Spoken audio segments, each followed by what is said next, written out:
Welcome to episode 15 of the Lightning Round. I'm your host, Lightning. And I'm your co-host, Rashy Dash. And we have a special guest host with us today. Please welcome Joel Linz. Hello, every pony. And as always, the Lightning Round is sponsored by Philly Games and their upcoming game, Welcome to Ponyville. You can check out more on that at www.phillygames.com. So coming up for the rest of the month, we have an interview today with Pony in a Box Productions. That'll be coming up in just a few minutes. Next week, we have our special episode in which I will be hosting a massive Skype call where we will be discussing the elements of Season 3 and what we hope to see and what we think will happen. The week following that, we have an interview with Joshua Lees. He is the creator of the My Little Pony Sins of Friendship videos that have been going up. And the week following that, assuming Season 3 hasn't started, we will be having a interview with Silly Philly Productions, or Silly Philly Studios, rather. So that'll be going on if Season 3 hasn't started. If Season 3 has started, we'll figure something out, but we're going to be starting episode reviews once Season 3 gets going. So with that in mind, we'll head into the interview this week with Pony in a Box Productions. Alright, first thing on the list this week, we have our interview with Pony in a Box Productions. With us today we have Sonic Sons. Hello. Sip King Zero. Yo. Wolfie. Hi. The Jam Jar. Yo, what up? And Lauren Goodnight. Hello. So, why don't you guys first tell us a little bit about yourselves and how you became bronies? Let's start with Sonic Sons. Well, I got involved because of Sith King Zero. This was basically the summer of last year is when I really started getting into it. He first told me about it, and I watched a couple episodes. I thought, it's okay. But then I discovered the community later on, and all the huge number of fan projects, which was just really freaking cool. And then obviously, eventually started auditioning for those and found myself in this one, which has been really freaking cool. And Sip King Zero? I got into it via the anime Tengen Toppa Gurren Lagann. Because it is awesome. Well, anyways, I was looking around DeviantArt for, pictures and stuff, and I found this guy who does one of those demotivational poster things, and he was doing them of Gurren Lagann. I thought, this is obviously a man of wealth and taste. I shall follow him. And he also had some pictures that had My Little Pony. Now, normally I would say, this is weird, but I decided, you know what, I'm gonna go for this. And I tried watching an episode or two, and then another, and then another, and then another, and then I was a brony. Hey. And then I forcibly inducted Sonic into it. Yep. All right. Well, So yeah, that's it. How about you? Dude, I don't think that was a language. No, that was me dropping my microphone. Whose turn is it? What? I think it's your turn, Jim. Wait. Oh, okay. Yeah, let's go with that. How did I get into My Little Pony? Christ. Ponies turned up in places I went, and things happened, and I watched, and stuff happened, and then I made the vinyl scratch tapes, the master recordings, and then more stuff happened, and here I am. Are you drunk? No. You'd think you wouldn't. First drunk interview. Well, see, that's why I asked. Although I do actually have beers. So take that as you will. Moving swiftly onwards to someone else. Vicky, let's point it in your direction. Who's Vicky? Oh, We're going by boy. aliases. Aliases, remember? Yes. I just counted. I've been a brony for very nearly 18 months now. Apparently 1 year ago, in fact, was the start of the one group that I'm an admin of on Facebook, our local meetup group. Started literally 1 year ago today. It was a little bit over a year ago that I decided that I wanted to do more than just watch the shows and read, fanfics and look at pictures and things like that. So I decided to try out for whatever I could find, and around that time was when I saw vinyl scratch tapes. So I auditioned for that. Then pretty much the rest is history. I got Octavia, did that for a little while. Just that for a little while, and then Jam was like, hey, there's a part for a character in Doctor Who's Adventures that you could try out for. And I said, okay. So I tried out for her, and I got the part. Haven't played her yet, but I've played other parts. And then about 3-4 months ago, I can't remember exactly, I said I want to do a Daring Do radio show. So that's what we're starting to work on now. Like, that's one of our newest projects. And that's about it for me. I mean, there's a lot more stuff that I've mentioned in other interviews, but this is, I guess, for now. Sorry, I'm boring. I'm tired. I spent like 30 minutes on the elliptical. I'm kind of exhausted at the moment. So, how about you, Lauren? Let's see. I was into My Little Pony back in 1983, and then I didn't touch it for years and years and years. And a friend of mine who was a Whovian said, "Hey, you gotta watch this thing." And I was like, "No, I'm not gonna watch it." And I refused, and then I ended up watching it, and I used to do voiceover work in animation, and I still do, but it's very, very rare. But the thing is, I could mimic a lot of those voices, so I started looking for different projects to get into, and there was a Doctor Who's project. Just thought, oh, this is just brilliant. And so I contacted Squeak, and Squeak found Jam Jar, and it's been history since then. Alright, so the question everybody wants to know. Favorite pony and favorite episode. I think we'll just go in the same order and start with Sonic Suns again. Favorite pony and favorite episode. It's always hard. Among the main 6, I'm torn between Rainbow Dash and Pinkie Pie. Outside of that, well, Doctor Who's has got a special place. Favorite episode, again, hard. But first thing that jumps to mind is Best Pet, because I love the song in that one.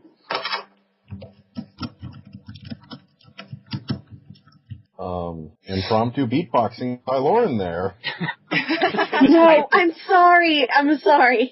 I had something I had to answer very, very quickly. It would be really cool, though, if we just beatboxed the rest of the interview somehow. Let's not. Oh, dear God, no. Not even go there. Okay, well, I'm next. Favorite pony amongst the main 6 is Twilight Sparkle, but, outside of that, I think it's really not easy to pick one.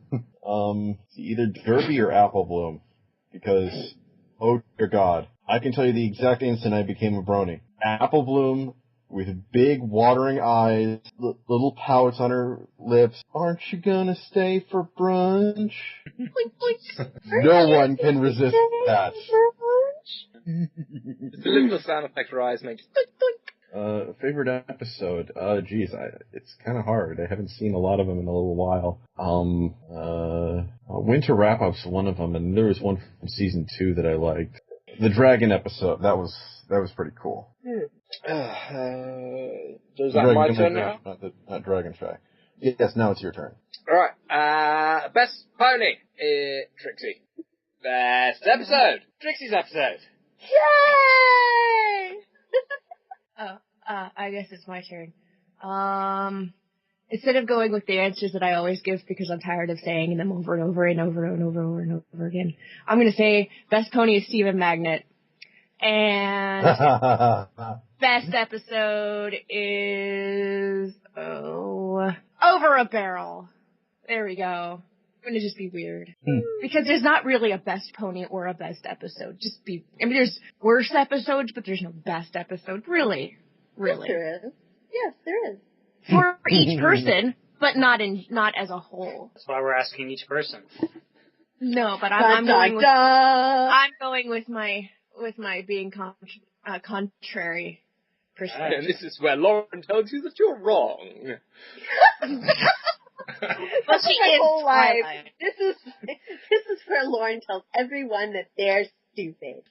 She is Twilight, so of course she's gonna do that. See, that's what I don't get, is I'm not really Twilight. I'm Tony Stark. I'm Tony Stark every day, all day. You're Pony Stark. I am. I'm Pony Stark. I spend a disgusting amount of money on things. I have gross amounts of technology, and I make fun of everybody really, really badly. Can I play with your jetpack during Belcon? No. Aw. Of course, I might give you Jarvis access, though. of course you can't have jetpack access. Iron Man doesn't have a jetpack. He has rocket boots. Jarvis. Okay. I don't care. You guys. Okay. Best Pony Rarity, best episode, Hearts and Hoops Day. Awesome! Ah. This is one I haven't heard before, but that's cool. Why don't It's you just it's such a little troll episode. It's so funny. I find myself It is a good episode. pulling it up. I find myself pulling it up for sound bites all the time. So Plus, there's Sweetie's. Yeah, Sweetie's Oh, awesome. come on! yes, I pull that up all the time for people.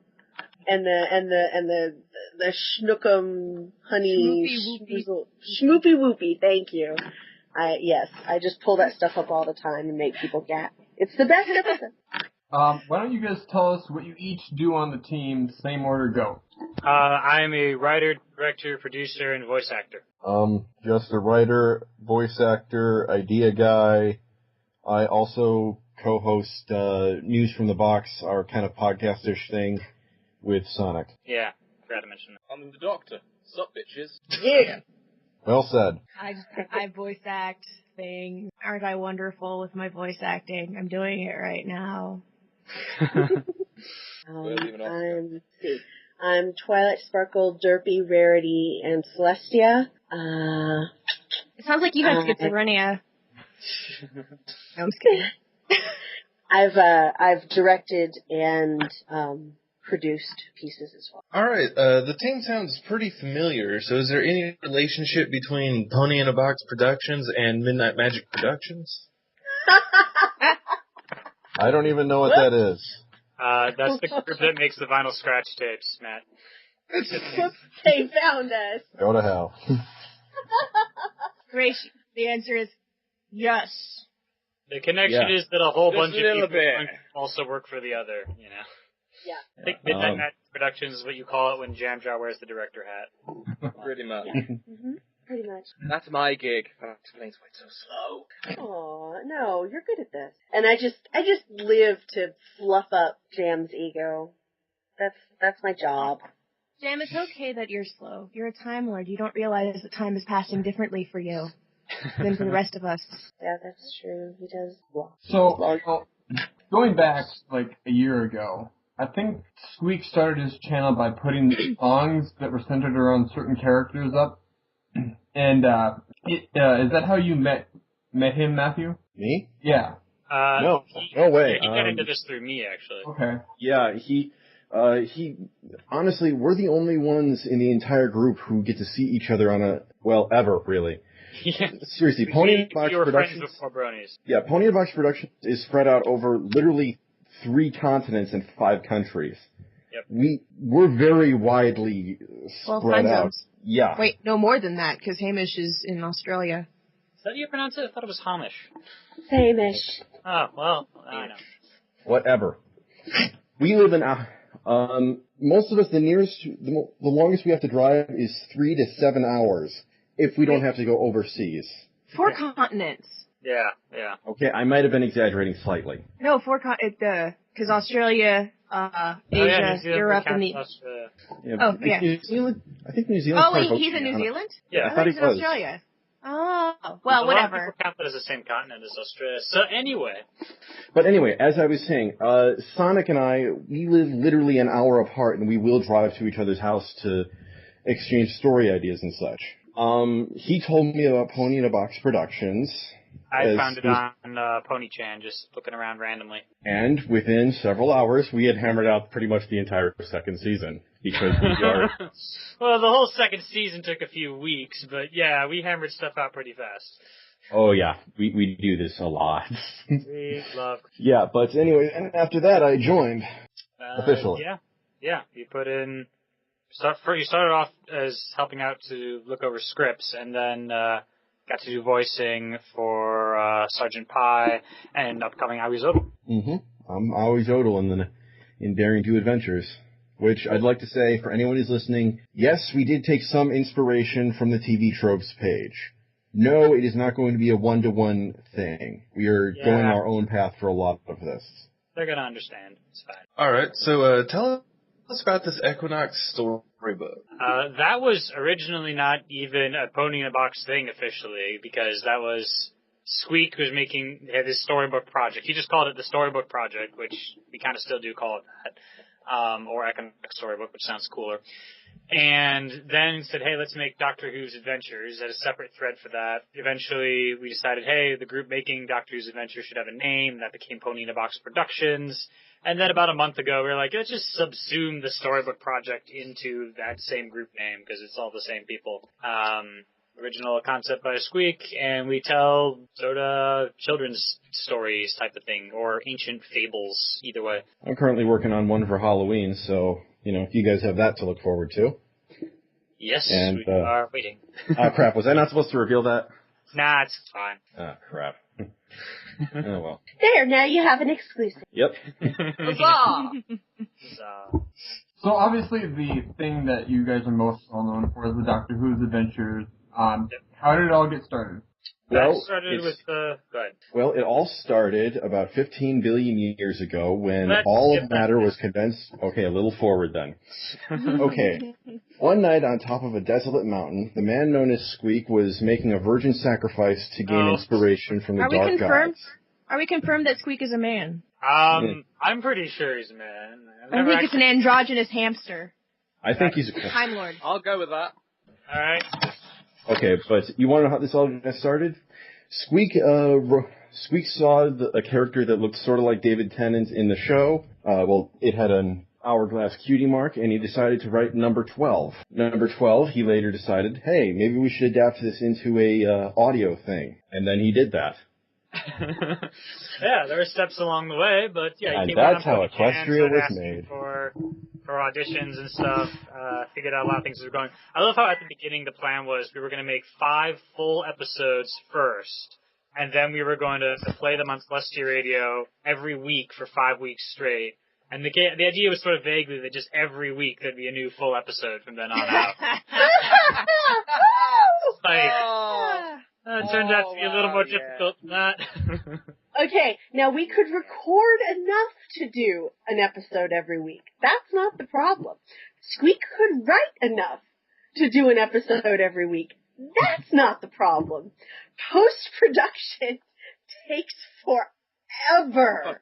To be fair, there have been times we've stalled on other things. Like, we typically have a lot of trouble with audio editing, or we have had that in the past, but like, for instance, on the Chords of Chaos script, I remember there was like 3 weeks straight where I was like, hey, Squeak, you gonna finish that script? Squeak, I'm gonna record the script, Squeak. I'm the villain in the script, Squeak. I'm gonna record this.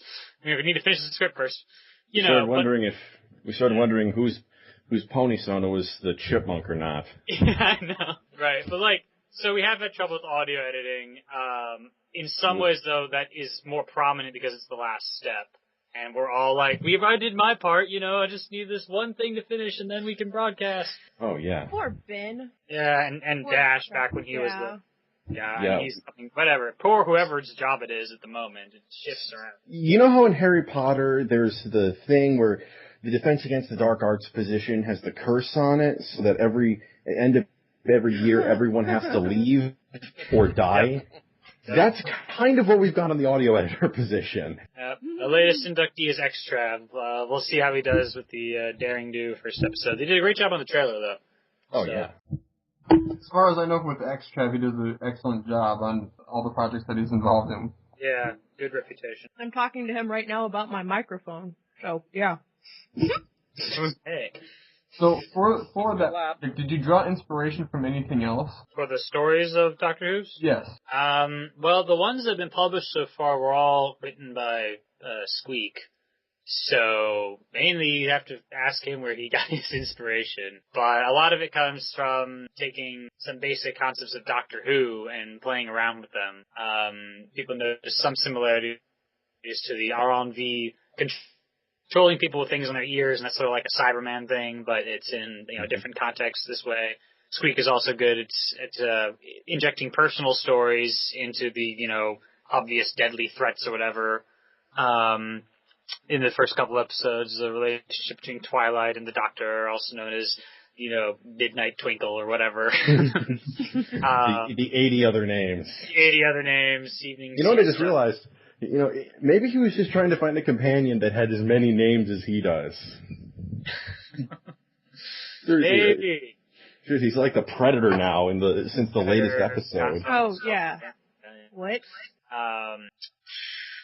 Stuff like that. I don't know too many other specifics, though. And I would talk about me and Matt's ideas, but they're not published yet, so that wouldn't make much sense. Yeah, I mean, I could talk about the one I did write was The Search, and that was a surprise birthday short for Squeak, which we got done like a month after his birthday, but that's okay.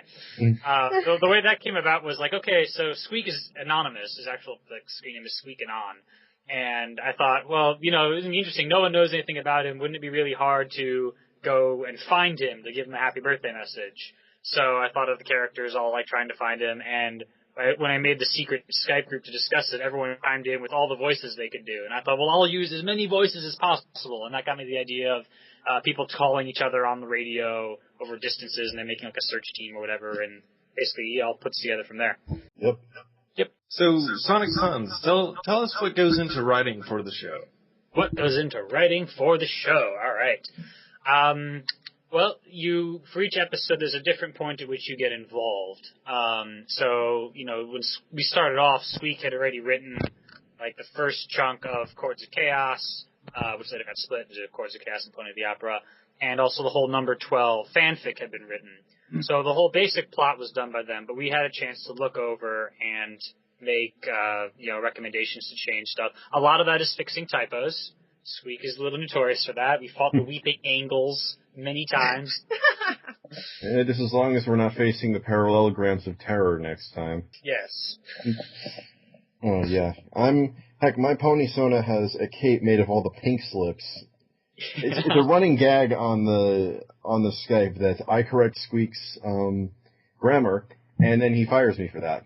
Yep. It's happened a lot. We made a poem about it once, based on the night before Christmas, and we have all sorts of random. Anyway, I remember on Chords of Chaos, I went in and edited like 75% of my own dialogue. Like, I made recommendations in the Google Comments thing. Like, every freaking thing that I said, all the other plot points too, like questioning everything because I'm just that much of a nitpick. And Squeak, like, he took some of my ideas, and then other ones, he didn't think that was such a good idea. And, you have to compromise. That's an important thing to a working relationship, is knowing when you've made your point and, maybe idea you had has been shot down. And that's okay. And it turned out to be a great episode anyway. Obviously Squeak knows what he's doing. Now, when there isn't a script, like, already written, when we're just working from brainstorming, that's interesting. When me and Sith King get together, it's a whole lot of question and answer, just making stuff up. Like Sith King will say, okay, Doctor Who's episode, past, present, or future. And I'll be like, future. And he's like, okay, where? And I'm like, spaceship. Okay, what kind of spaceship? A big one. Why is it big? Because it's a colony ship. And you just keep doing that until you have, like, enough material to make an episode out of. And then you sort of weld it together to make, like, one, plot line that'll all resolve by the end of it. It's really nice that we don't have to worry about time constraints, which they have on TV. Like, we just keep going until the story is done. Yeah. Yeah, I mean, heck, we can go for... we learned early on why it's a bad idea to let a bunch of writers get into a same room together. We should have a special Skype room for the writers, right? Yeah. Yeah. And by the next day, like, we invented 4 new species or whatever. No, it was more than that. Like, we all pitched in once. We had monkeys, we had giraffes, we had we had a race of rhinoceros that were an entire shout out to the Narn from Babylon 5. Right. I've actually posted, guys, we're creating entire worlds here. Someone stop us, please. Well, what was great was after you posted, like, we're going too far, like, 6 hours later, you post up, okay, can someone explain to me how tectonic plates work in Equestria? Because you wanted to figure out the tectonics, like, just in case we needed to know. I wanted to know how, in case we needed a volcano for some reason. No, that's your geologist training. Yes, it was. Oh my god. Yeah, but we have ideas. A lot of it's just playing, really. You're playing around with ideas and seeing, what comes up, out of just total randomness. My advice to people trying to create stuff is just sort of relax and come up with anything and write it down or talk about it, and at some point you'll find something really interesting. So for the voice actors, what was the competition like for auditioning? Well, I was first on the train, so there wasn't a lot for me. Medically to begin with, though, I'm just like, oh, she was in Ava. Oh, she wins. Yeah, It's a little like that, yeah. some of us I know, they got in and they wonder, how the hell did I get in? Because they had a good voice talent, it turns out. Because they had a talent, yeah. Yeah, but my audition is actually going up on the Tumblr tomorrow, and my god. Well, yeah, okay, Matt does a lot of bloopers, but, still has a good voice when he's not bloopering. It's really intentional bloopers, actually. You just like going off the rails. Yes, I do. We'll find out tomorrow. But, so the amount of competition really depends on how big the project is at the moment. And obviously, at the beginning, people are just sort of walking in. I remember when I auditioned first, the first scene from Chords of Chaos, and I sent in my audition in the form of the entire first scene, all of the characters played by me. Because I wanted to try out for all of them and also sort of prove my devotion at the same time. And then ended up getting 0 of those characters. But, I was on Squeak's radar, and so later on he asked, oh, can you do like a deep voice? And I became the voice of Night Shift and stuff like that. You can do Eeyore with that voice. Eeyore with that. Eeyore? Yeah. Someone was asking me, like, was Night Shift supposed to be like a southerner? I'm like, well, I was told to make it southern and also Eeyore. And they're like, Eeyore's not southern. I'm like, yeah, I know. So I don't even know what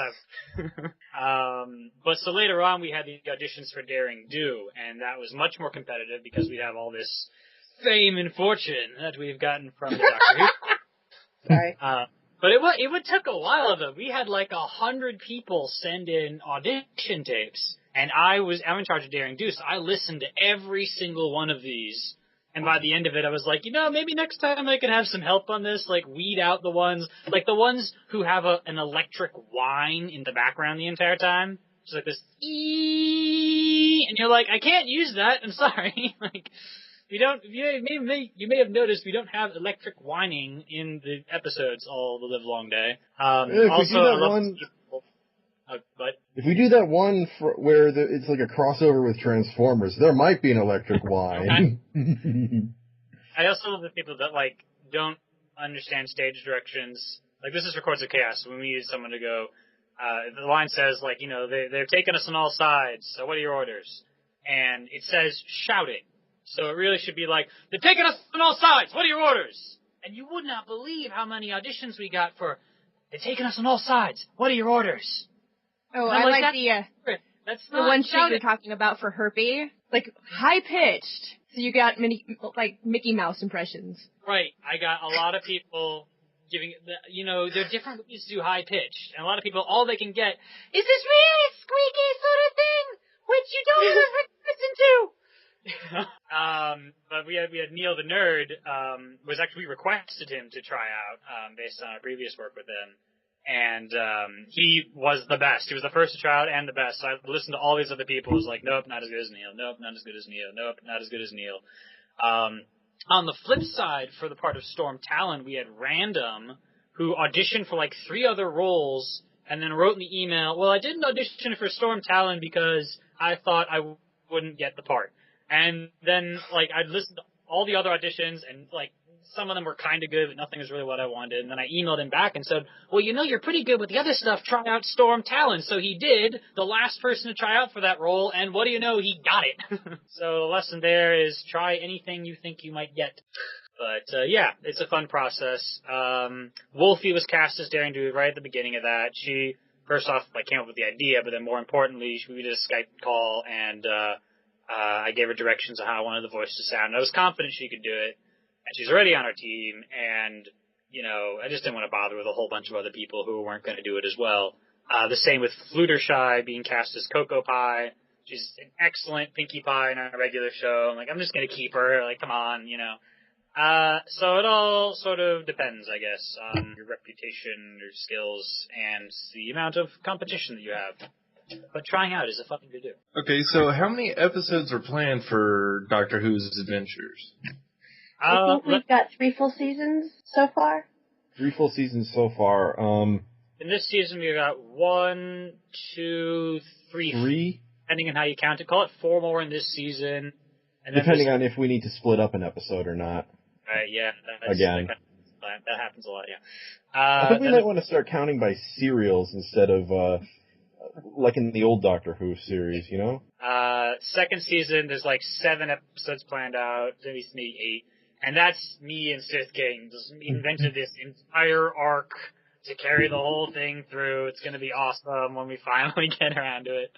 You know, one thing at a time. And then, yes, we have, plans for season 3. Not so much me and Sith King, but that's okay, because it's Squeak's Squeak has season 3, and you guys are gonna love it. Most likely. Yeah, season 3 is, like, we've been tossing ideas, but not the way you guys have been tossing ideas. It's crazy. Oh my god. Yes. Yeah. Came up with just like all these documents, just like, okay, all the episodes of season 2 are already titled, they already have the synopses written, whatever, partial scripts in some cases. For Daring Do, we've got, Sapphire Stone has been written and recorded, and we gotta edit it. Griffin's Goblet, Squeak is writing that, and that could quite possibly turn out to be like split up into several pieces because it's a big badass idea. It's cool. And then I'm writing Curse of the Yetis, number 3. And then potentially we just keep continuing down the list of titles on the TV tropes page, or maybe we just make something up entirely new. I'm not even sure. But there's plans on that. And there are other plans that I can't even talk about. So ha. Oh, jeez. Put a thing on Tumblr today where someone's like, you think you're stretching yourself a bit thin? And I write back, well, not really. And I, checking documents. We only have 15 things currently in production right now. Yeah. Yeah, I suggest we might want to get more. Hello? What did you say? Nothing. I said maybe we want to get more editors. That's not saying we're going to ask for more editors. Just throwing that out there. Yeah, most of those things are not waiting on editors. Most of them are waiting on scripting or voice acting or something. Mm-hmm. But, yes, obviously the most immediate upcoming things are waiting on editing because that is the final step of the process. Yay for editing. I'm so glad we have editors, by the way, because I find it so tedious when I have to do it myself. So, Point in the Box Productions is also known for the little short mini episodes that you bring out as well. Can you tell us about the best and also the 2 Goodnight episodes? Yes, we can. By the way, dominating things. Someone else can go by. Just realized I was talking a lot. What was the question? You said 2 of the best? Goodnight the episode. best. One The called best the The best How is about the one the best with one? Soren and Spitfire as children or whatever, young ponies. Billy Colt, whatever. That one actually features Dora, Robot Butterfly, who's so wonderful in everything else that she does. She does that really great fan voice for Lyra, and she's done other really amazing things. She's the Spitfire and Judy Brass for vinyl scratch tapes. But she and Neil were cast to play a young Spitfire and a young Soren based on a short story. Was it Squeak wrote it, I think? Yeah, they did. It's just an idea that they decided to do one Sunday night, and they got it out literally in less than 14 hours, I think. Yeah, it was great. Like, the key to this is just seeing who's online at the moment, and then being, okay, we're gonna write a script. It's a short, and it only requires people who are already online, and then just boom, we put it all together. I was on a family reunion at the time, remember, and I saw this thing popping up on our Skype chat, and boom, put it together all of a sudden. I was like, that is so cool. And I even did the editing. The Goodnight episodes, it first started out as the Goodnight as a kind of a gift for Lauren. She had surgery for her eyes and was recovering, and we all decided, Squeak decided that he wanted to do something nice for her, and got everyone involved in creating this story based on her, I guess it's her Lauren, what is it? It's like, it's not just based on you, but it's based on the Tumblr you do. Right. From Minuet. On, Ask Minuet, yeah. But it's really only based on, like, the character design, which is the female Colgate-ish looking thing that it's really hard to explain. Yeah. Colgate comes on through the show and does her thing, doesn't have a voice, the whole deal. But the way she's marketed by Hasbro, she does look different. So it's the same pony, and I just write a Time Lady version of it that's not Colgate. Which is funny because Colgate will come in later on in the series as a whole different character. So, but Spoilers! Spoilers! What the hell? I'm not revealing anything too much in the story, just that she's going to show up at some point. But I'm getting like echo, so I'm having a hard time. I'm getting crazy echoes. Somebody's echoing like a boss. But anyway, we decided that, you know, we're just like, we gotta figure out who's gonna play what, and I happened to be on at just the right time. Fluttershy was the only other girl, I think, at the time, in the chat that could even do a young character, and so she wasn't online at the moment, and I was like, well, if she's not online, and we need to get this thing out in less than 2 days, so I'll just record a bunch of crap and just see if they like it. I wouldn't call it crap, but okay. So no, I was like, that's how I felt. I was just like, I'm just gonna do this, and then it turned out that they really liked how I did it, and they just used my first take, and we got it edited really fast and put it out there, and it was just, you know, it was just like a gift for Lauren. Just, you know, it was going to be like a one shot, but then everybody ended up loving the character for,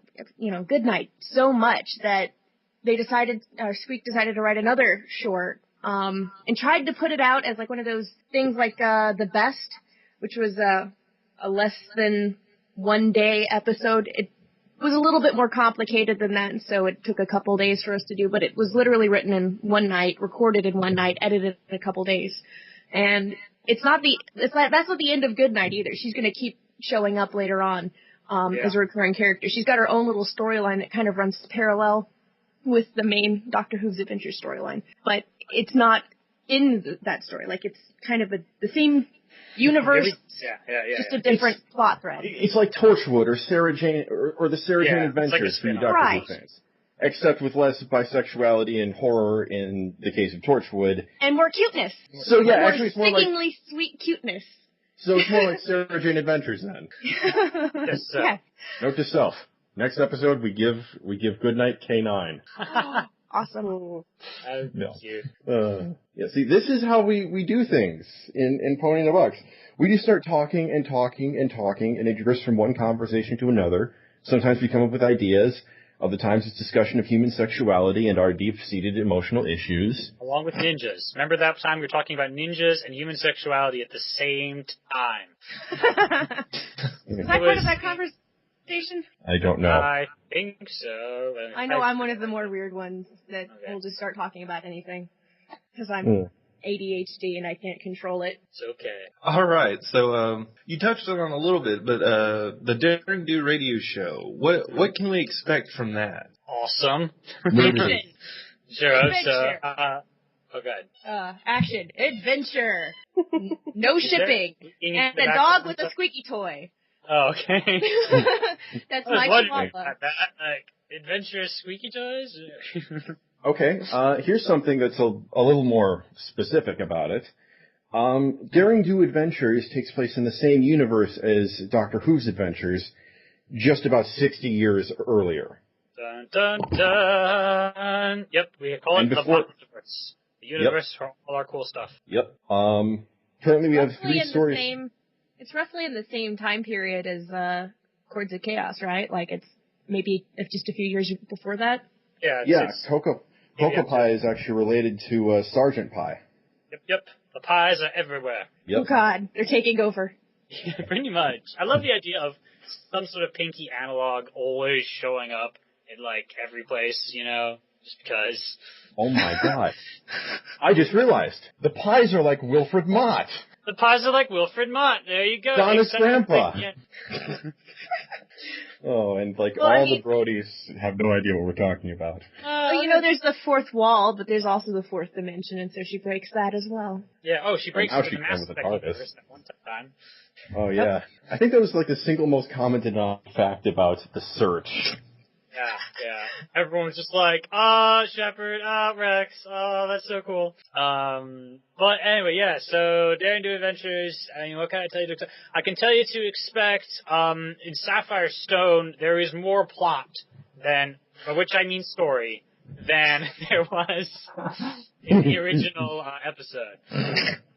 Although, I bet we just inspired somewhere an Aoi Jodel Daring Do Klopfix somewhere. Yep. Come on. Aoi Zodel has such a hot voice. Yeah. Oh, really?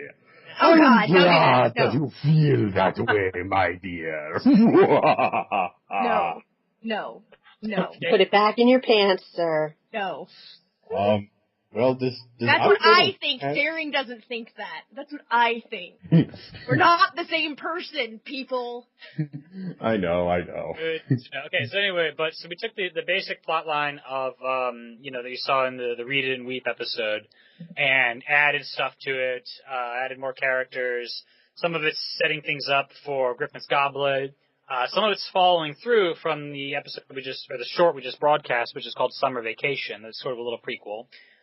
We changed the climax entirely. I'll tell you this. I originally written the climax as it was in the show, where Daring Do is tied, and like the walls are closing in, and there's spikes, and there's spiders, and there's snakes, and there's sand, and there's everything, and she does that funky thing with her hat and gets out, which worked great in animation, but after I put it together as a radio play, I realized that it sucked as a radio play, because Daring has no one to talk to, and therefore, the only way you can communicate the action is to have the narrator ramble on for like 2 straight paragraphs about all these things that are happening, which you don't really want to do in the middle of the climax. You're like, okay, and then there was sand falling down, but then also there were spikes, and then there were spiders on the spikes, and then Daring had her hat, and then she sort of stretched her hat with her foot, and then it bounced off the wall, and then it hit the lever, like, it just, you have to listen to the narrator too much, and it doesn't work. So we changed up the climax entirely, and now it's even cooler, in my humble opinion. And to certainly throw a few people for a loop. We've also made Aoi Jodel more threatening. He had especially on the TV tropes page, where he was expanded into a very Bond villain, sort of stupid guy, who always leaves you to die and never kills you. He's Team Rocket, okay? Let's just leave it at that. Yeah, he was Team the original Rocket. one, originally he is. Now he's More like much Nazis? more physically threatening and, makes for a better villain that way. A lot of it's inspired by Indiana Jones. Don't get us wrong, but it's not completely Indiana Jones. Like, it's not. It's pulp radio, basically. Like, that's, I think, like, don't just expect a complete analog between Indy and Daring. I mean, she works she's an archaeology professor, but it goes from there. It's not like she doesn't have a ridiculous sidekick that's, just more obnoxious than fun, and she doesn't have a love interest every movie or story or whatever. It's not like that. It's different. And to all of you listening out there, I, Sith King Zero, personally promise you that if there is ever a scene where she escapes a magical nuclear explosion by hiding in a refrigerator, I will drive to Sonic Sun's house, because I know where he lives, and I will beat the shit out of him. Good. I am not kidding here. No nuking the fridge from us. Huh? No nuking the fridge from... That's the movie version of Jumping the Shark. It's nuking the fridge. Don't nuke the fridge, definitely. What a weird freaking scene. But anyway, it's not a direct analog to Indiana Jones, or even to the TV Tropes page, more so from the TV Tropes page. So we take inspiration, we play around with it, we do our own thing, Daring's an independent woman and all that. I love how we've been playing a bit with the idea that she's actually a professor, but somehow, has all these adventures, and therefore is apparently skipping her own classes a lot, which I find to be a really fun idea, so that came up in the trailer. Isn't that kind of what the deal was with Indiana Jones as well? Yeah, I think we play with it more, though. They'd have, once per movie it was sort of referenced, and, Like, we just did that whole short in summer vacation, pointing out the kind of absurdity of her position and stuff. And stuff like that. I was going to say something else. I forget. Oh, yeah, so then Griffin's Goblet will have its own villain and, cool twists and turns and all this stuff and freaking air battles. I'm trying to, like, max out our sound effects as much as we can. If Extrav doesn't get worked to the bone.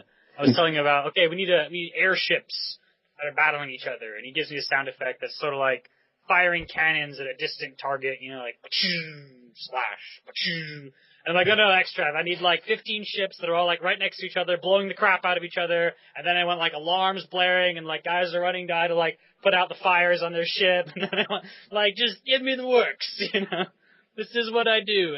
I try and dream big, and hopefully don't get too annoying to the people who are trying to make that happen. It would only be annoying if you were incompetent.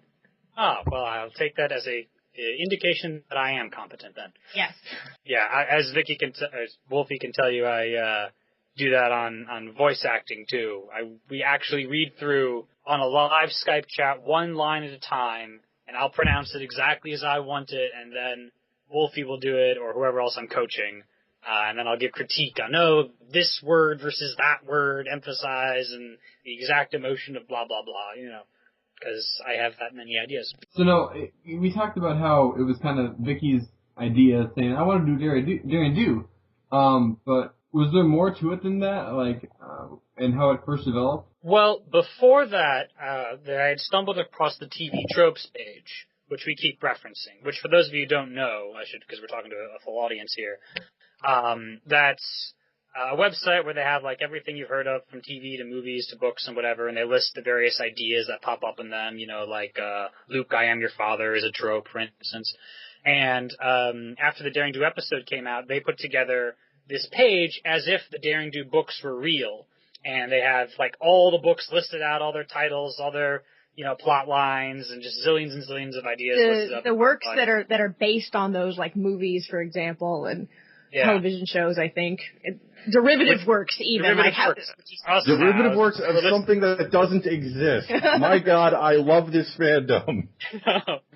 So I'd stumbled upon that and read through most of it and thought, this is really cool. Maybe, like, I'll write a fanfic or something out of it. And then it was like a month later that Wolfie came up and said, we should do a radio play. And I thought, oh, hey, that actually sounds like a great idea. And it suddenly this became this big thing. Like, the next couple hours we were all talking about what our ideas would be and who was going to be in charge of it. And Squeak named me to helm the new project and everything. And it's really great just having that group of people that is so energetic and dynamic and stuff that we could just come up with an idea. And motivated, I think, is motivated, real. Yeah. I mean, you could get a bunch of people to say, yeah, that's a great idea, I really want to do that, and then go run off and play in traffic. Right. And with a lot of groups, people don't want to bother putting in energy because they sort of feel like it's going to go to waste, because someone else is going to screw up their part or something. But when you've got momentum like we do, we have like all these other episodes under our belt, there's a feeling of, oh, don't worry, we can make this happen. We've done it before. Someone will write a script, someone will voice the character, someone will do the editing, and that's really cool. Just have that sort of confidence. And so, there's this concept that's been tossed around in the business world called the tipping point. Yes, I know that's exactly what you guys want to hear. Yes, we tuned in to hear about Doctor Who's adventures and Daring Do. Let's have a discussion about business practices. Oh, well, but no, why not? but it really does have something to do with this. It's called the tipping point. It's the point past which a project starts moving under its own momentum.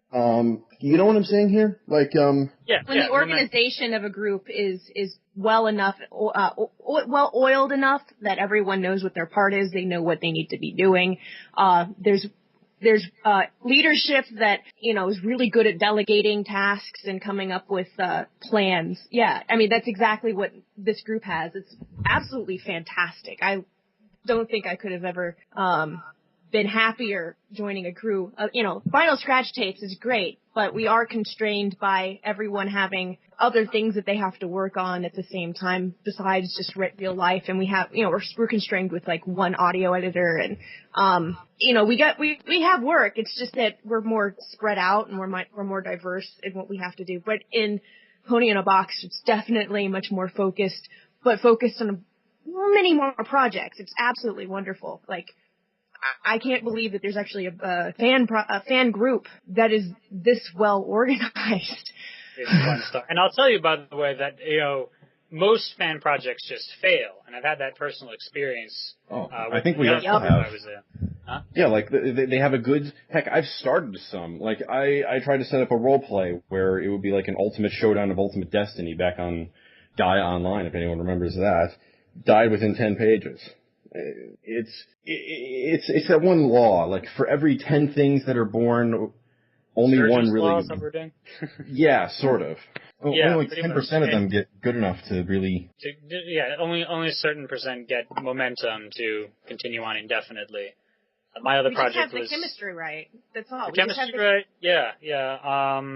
And the things that I think one thing that hurts a bunch of groups, at least the other one I was in, was perfectionism. I was in Magical Pony Theater 3000. Still am, because it's not technically dead. It's just sort of in a coma. It's going very slowly. I'm waiting on instructions. But so we were riffing movies, like Mystery Science Theater 3000, and we got stuff written, and we got stuff recorded, and it was even edited. Like, I did a rough track on the editing anyway.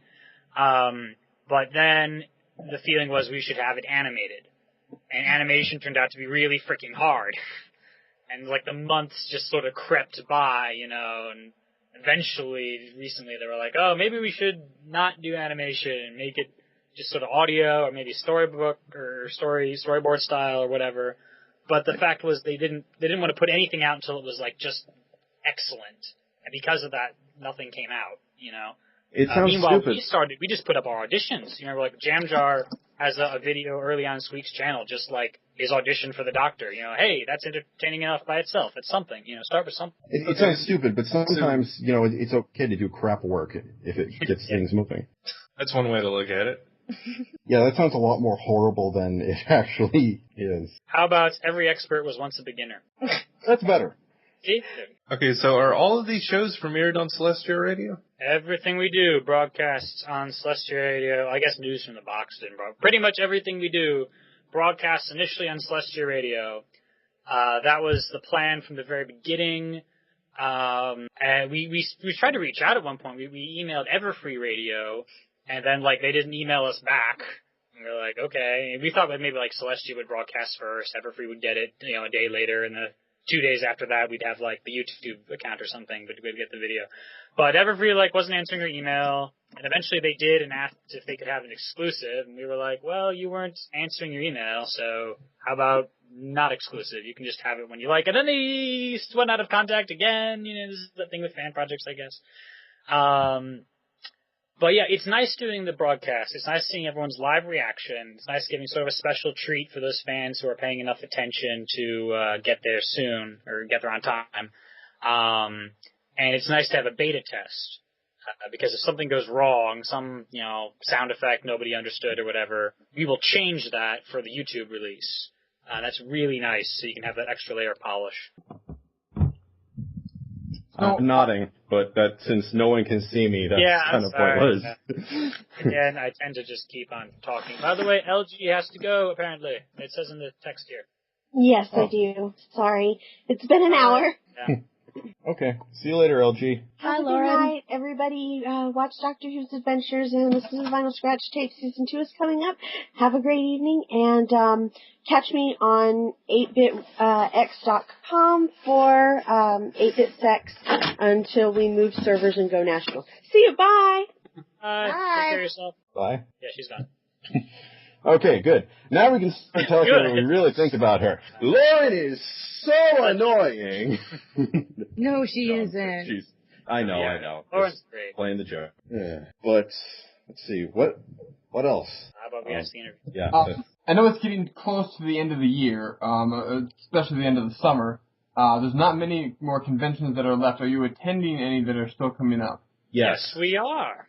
I am too. Sonic Sons and I are hosting a panel at Midwestria, which takes place in about 2 weeks in Illinois. In St. Charles, Illinois. St. Charles, Illinois. We actually have 2 events there. We'll be hosting a panel, and we'll also be doing a live radio show with people from the audience. So you'll get to come up and perform one of our scripts. with some coaching by us, and that'll be really cool. The panel will be pretty much how we do what we do and how awesome that is, and you can do it too. Also, we have several of our peoples down at Brony Fanfare, which is this upcoming weekend, so try and say hi. We'll be there.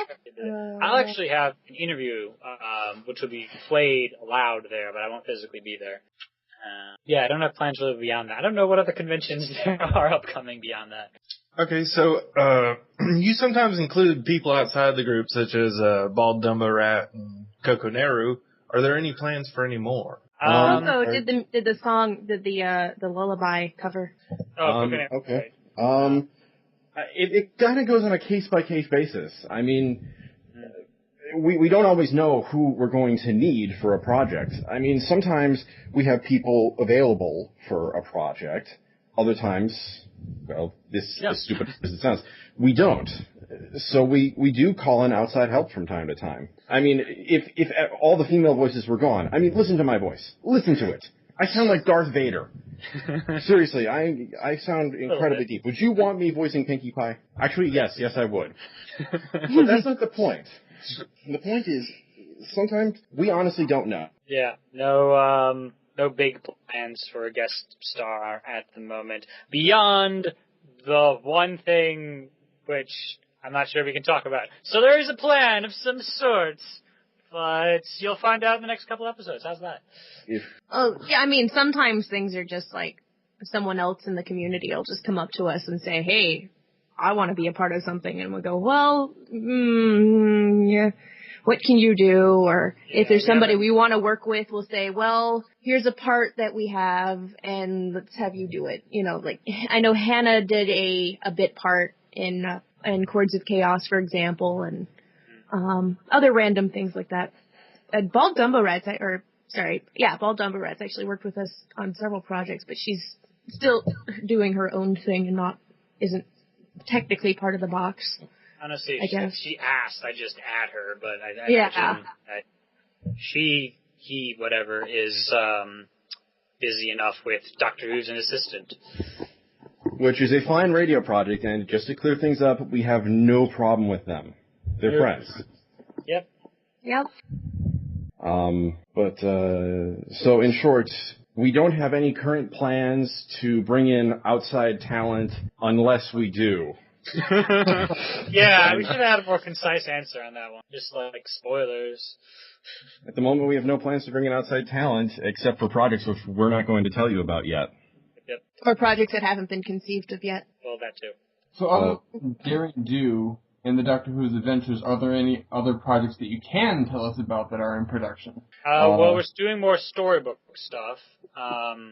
So we've got at least 2 of those in production, and we will finish them when we finish them. We're also playing with the idea of doing... We have 3 of those, actually. I'm looking at the document now. We're also playing with the idea of doing more of these parody songs. We've had a couple of them up on the Tumblr just for fun, like... Dinky's Mom. We had Dinky's Mom. That was Matt's original idea, and we put that together. And then I did... We Didn't Start the Fire became We Didn't Make the Ponies. We're thinking of, like, you know, sort of getting that stuff polished, actually played out by some Brony musicians maybe, and sung by people who know how to sing. That'd be nice. Or I could practice my own singing skills a little bit more, and then putting it up on YouTube. Which would be fun. People do like this stuff. I remember in the April Fool's thing, wow, we've been doing this for a while, we had an April Fool's thing. In the April Fool's thing, we had a song right at the end for the heck of it, and people really loved that, you know, that we were parodying Fat Bottom Girl. So that's something we're playing with, yeah. Alright, so... Well, go ahead. No, nothing. Alright, so... Yes. Sorry. Okay, I think the projects we're currently working on, in order, there's the Storybook Project, there's Daring Do, Doctor Who's, the Goodnight shorts, random assorted shorts from all the previous projects, and then there's News from the Box. Oh, yeah. It's just a news thing, a little podcast. Not even sure how. Don't check the Tumblr or the Facebook page, which we do have, by the way. Yep. And then we have a few more projects in the works, which we can't tell you about. At least 3. No, at least 2. Yeah, ideas are infinite, more or less. Unbounded, at least. Yep. All right. So, how did the art contests go? That went well. Oh. You noticed the results? Yeah. We had to send several reminders to people that it was still going on. I think a lot of people, if the deadline is not soon, don't bother, you know. It was towards the end with the reminders and the deadline approaching. We got a bunch more entries. And at least one of those, our third place winner, in addition to winning third place, also said, hey, maybe I can do some art for you in the future. So we're trying to see if we have a spot for that. But you can see the results up on our Tumblr, askponyinabox.tumblr.com. There's some good stuff. Yeah, the second prize winner also deserves a lot of credit. I may have made some, I may have joked about 1 or 2 of the pictures, but that's just what I do. But that person was amazing. I don't know her name. His or her name. Maybe go find the Tumblr name if you like. Yeah, okay, fine. That person single-handedly did almost half the artwork, if not a third of it. It did. Half the artwork entered into the Future contest. Sparkle. Yeah, Future Sparkle entered about 7 or 8 pictures into the contest. Yeah, that takes effort. And all in a very unique style, if you go and look it up. Which we advise doing because, well, quite honestly, what kind of bronies would we be if we didn't plug each other's projects? Yep. Plug. And heck, this product is a fan art of us, so we have extra reason to care. I remember back when we got our very first unsolicited fan art submission. Cool stuff. Now look how far we've come.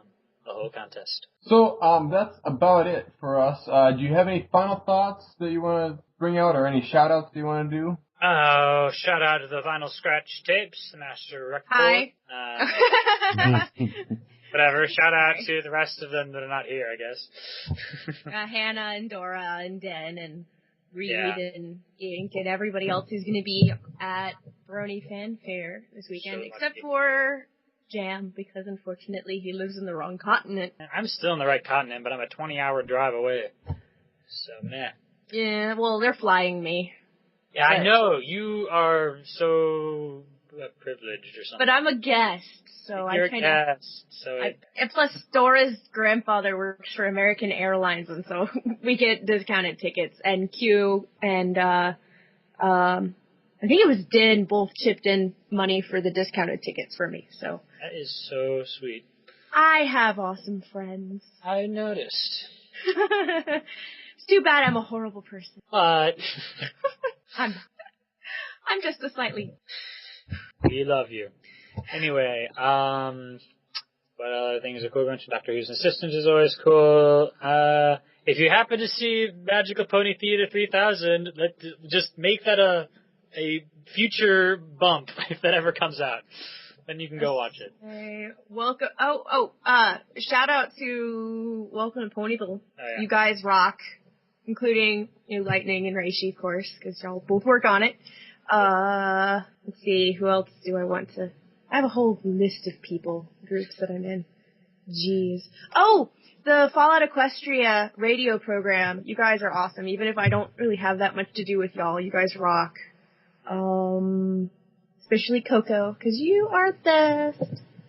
I don't know what else I can talk about myself personally. I think we pretty much said it all. Yeah, the only pony project I'm working on is Doctor Who's Adventures. I could give a shout out to a couple of the writers I know. To the writer of Elements of Harmony and the Savior of Worlds, keep up the good work if you're listening.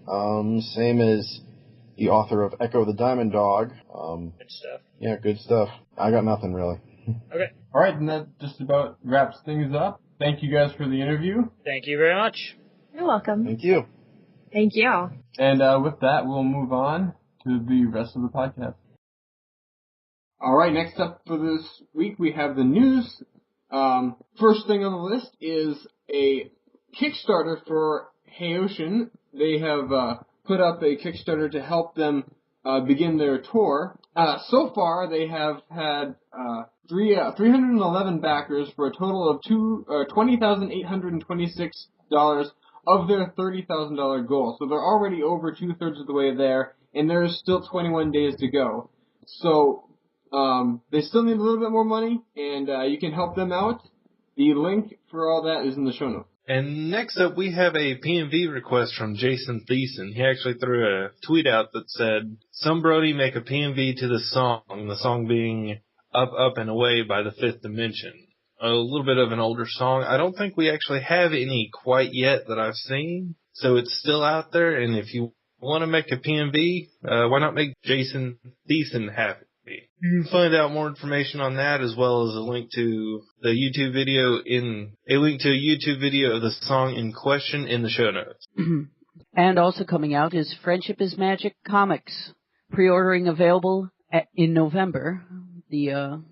By themselves, they're $3, and for the premium packs, it's $20. So check that out in the show notes. And next thing on the list, we have a really cool drink that has come out. It was actually premiered in a nightly roundup a couple weeks ago. This is the Rainbow Dash Fizzy Cherry Splash drink. It's not an energy drink, but it's pretty much supposed to taste a lot like a white cherry icy that you would see in a movie theater. And it's just really cool. So they're like $3 a pop over on their website, and you can find that link in the show notes. And next up, we have We Love Fine's My Favorite Pony Design Contest. They've narrowed it down to 15 total T-shirts, and now the community voting is going on.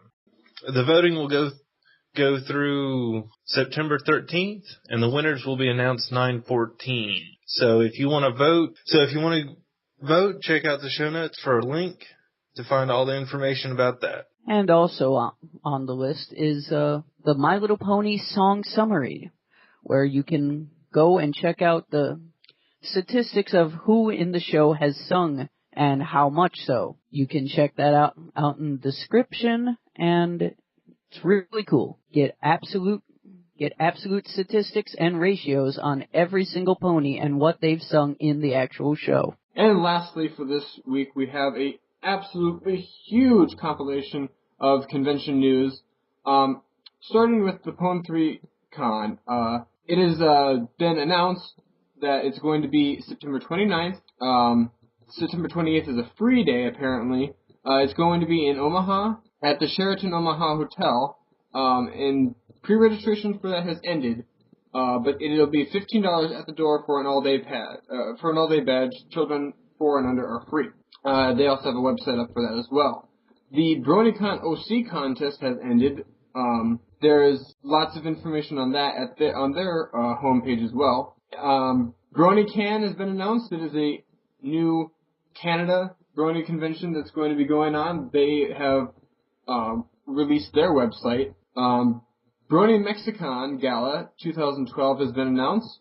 That one's going to be a new Brony convention in Mexico on November 18th. And Pony AU has met their goal for their funding. They've reached their $5,000 goal. And they still say that they have 99 discounted tickets and 11 personalized animations to hand out, so you can still go and see what they have to offer. GalaCon is getting ready for next year. They brought out a thank you letter and explaining that they want feedback on how you think it went, so that they can use that for next year.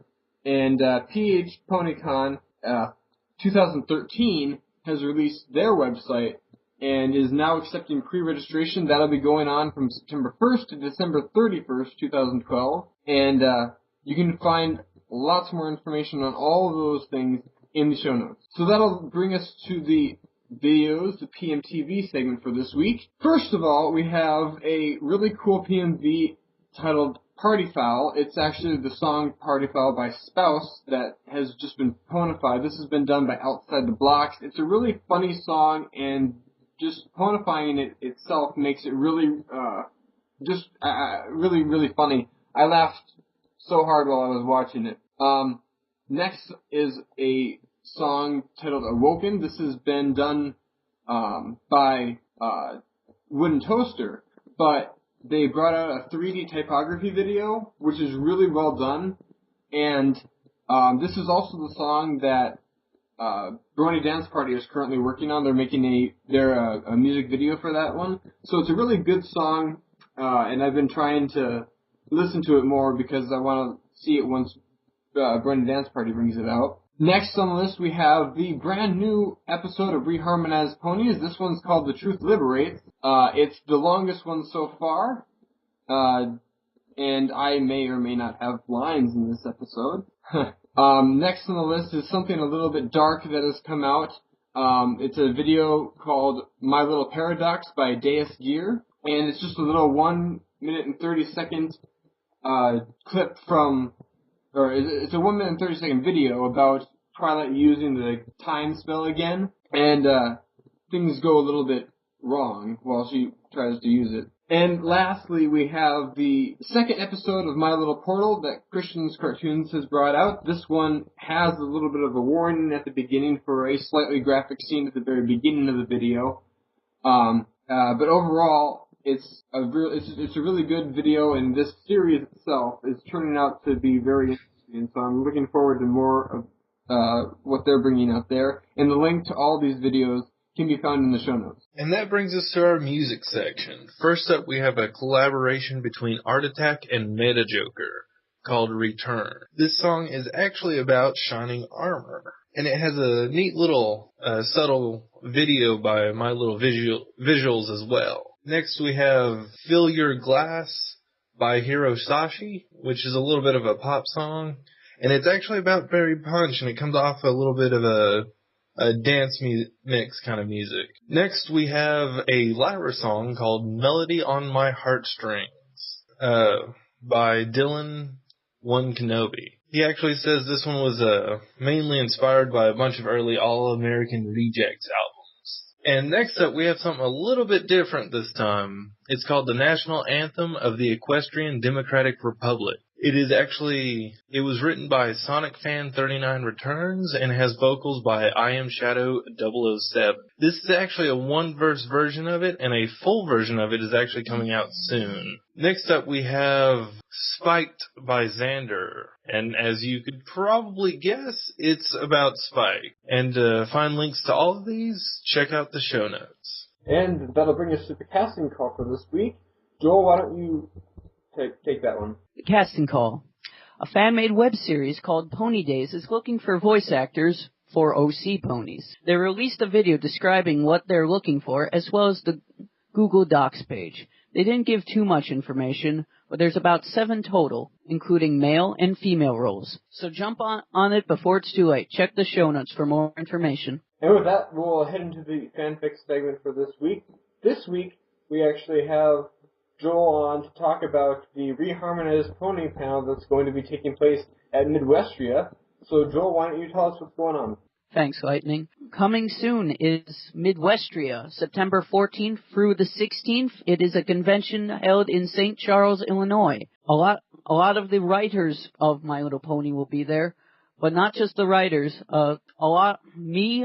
Louis Baltimore and Peter Baltimore will be appearing at a panel for Re-harmonized Ponies around the first day, September 14th, at 11 in the morning. So we'll be showing an episode of Re-harmonized Ponies. We'll be doing a question and answer panel, and for anyone who is inspired to do any artwork or any voice acting or music or anything for the show can stop on by and check us out and give us their name, and we'll have them on our newsletter, and we'll contact them very shortly, and just come out and say hi. And there is a slight chance, nothing's confirmed yet, but I might be able to make it to that panel and be on it as well. So that'd be really cool to get to do that. So moving on, we'll head into the flashback section for this month, starting with the video and music. The video this time is based on probably one of my personal favorite fandom songs called Pony Swag, the actual official video for Pony Swag. It was originally released on July 17th, 2011. And like I said, it's probably one of my favorite songs of the fandom, and it still has not gotten old no matter how many times I have listened to it. And for the music we have Discord by Eurobeat Brony. The actual original song, not the Living Tombstone remakes you probably hear constantly, but the actual original. Every once in a while it's good to go back and learn where some of the other things that have gotten so popular actually came from. It stands out on its own more than enough. And this month we also have a fanfic from way back when. Probably, if My Little Dashie was my first fanfic I ever read, this one was the second fanfic I ever read. This one's entitled Allegreza by Coffee Grunt. One of the original Vinyl and Octavia shipping fics that came out. I think it was done a little bit after the Vinyl Scratch tapes came out. But it's fairly long. There's quite a few chapters, but it's a great story, and if you haven't read that one, definitely check that out. The link to all these things can be found in the show notes. And with that will conclude our podcast for this week. Join us next time for our absolutely huge Skype club we got going on next week. It's going to be fun, it's going to be chaotic, but it's going to be informative. So check that out next week. I'm Lightning. I'm Rashi. And I'm Joel. And we'll see you next time. No, thanks. I so don't read.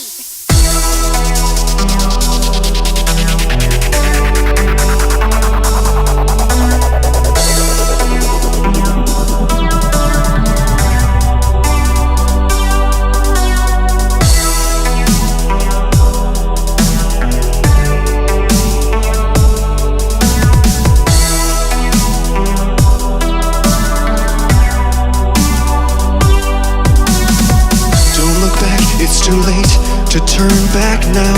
Push through, daring do, you're gonna make it out alive.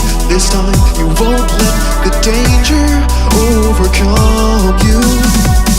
You know that every pony in this world still needs you. Daring do, don't back down or let evil defeat you. Stop, don't turn around. Everything falls apart, just don't back down. Just keep running, just look ahead. You might be losing, but you're not dead.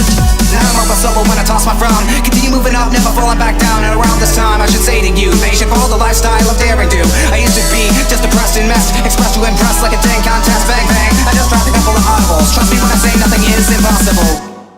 Where'd the beat go? Oh snap.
Everywhere, no one in sight, the smell of adventure in the air.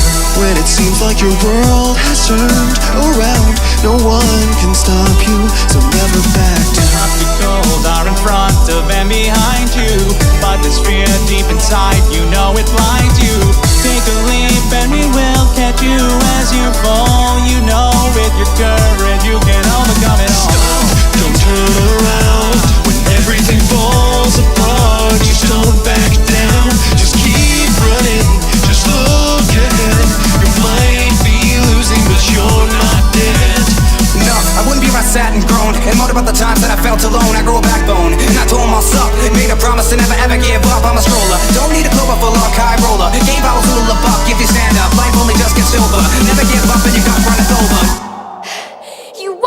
away with this, Arizona.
Everything falls apart, just don't back down. Just keep running, just look ahead. You might be losing, but you're not dead.